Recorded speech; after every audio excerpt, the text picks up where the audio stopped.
दोस्तों आज हम देखेंगे इम्पैक्ट ऑफ इलेक्ट्रिक व्हीकल्स और hybrid vehicles on air pollution.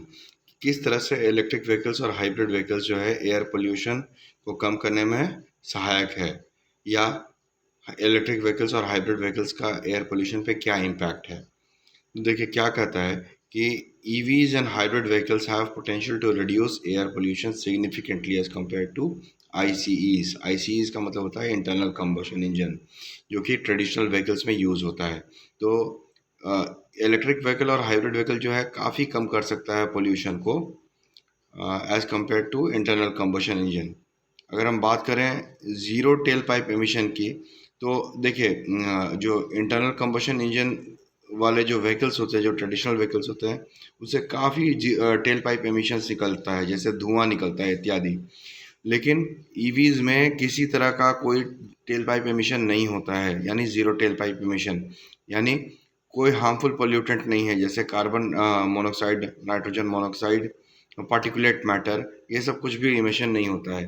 Then electric vehicles जो होता है वो अगर मान लीजिए ऐसी व्यवस्था हो जाए कि जहाँ रिन्यूएबल रिसोर्सेज जैसे सोलर एनर्जी और विंड एनर्जी वगैरह अवेलेबल हो जाए, तो उससे इलेक्ट्रिकल व्हीकल्स को चार्ज किया जा सकता है, जिससे कि आपका कार्बन डाइऑक्साइड का एमिशन बहुत कम हो सकता है, ऑलमोस्ट ज़ीरो हो सकता है उस पर्टिकुलर एरिया का।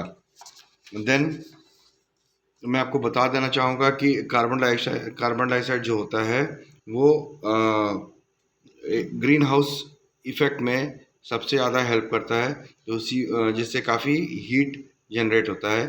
तो कार्बन डाइऑक्साइड एमिशन अगर कम हो जाएगा तो ग्रीन हाउस इफ़ेक्ट भी वहाँ लोकली कम हो जाएगा। देन हाइब्रिड व्हीकल्स की अगर हम बात करें तो अगर ये इलेक्ट्रिसिटी और फ्यूल दोनों पे रन करता है। तो इसमें क्या होता है कि अगर मान लीजिए सिटीज़ में जहाँ की ज़्यादा पोल्यूशन हो, वहाँ पे जो हाइब्रिड व्हीकल्स है वो इलेक्ट्रिसिटी पे स्विच करके चला सकता है, और जहाँ भी आउट ऑफ द सिटी जहाँ की लॉन्ग रन के लिए उनको जाना होता है, तो वहाँ पे फ्यूल पे चल सकते हैं, जिससे कि लॉन्ग रन पे जाने पे उनकी फ्यूल एफिशिएंसी भी बढ़ेगी, माइलेज बढ़ जाता है लॉन्ग रन पे जाने पे, ठीक है। और जो है सिटीज़ में जाके पोल्यूशन होता है, वहाँ पे अगर वो इलेक्ट्रिसिटी पे चलेंगे तो वहाँ पोल्यूशन भी नहीं होगा। यानी लोकल पोल्यूशन को कम करने में बहुत हेल्पफुल हो सकता है hybrid vehicle.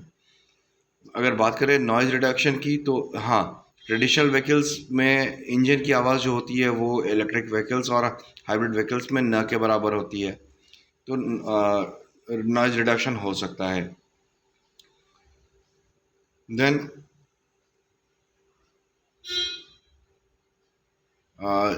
Reduced dependence on fossil fuels. देखिए electrical vehicles generally fossil fuel पे काम नहीं करते हैं, जैसा कि मैंने पहले भी आपको बताया कि अगर रिन्यूएबल रिसोर्सेज से का यूज़ अगर हम करेंगे तो फॉसिल फ्यूल यानी पेट्रोल डीजल वगैरह पे इनकी डिपेंडेंसी एकदम न के बराबर हो जाएगी।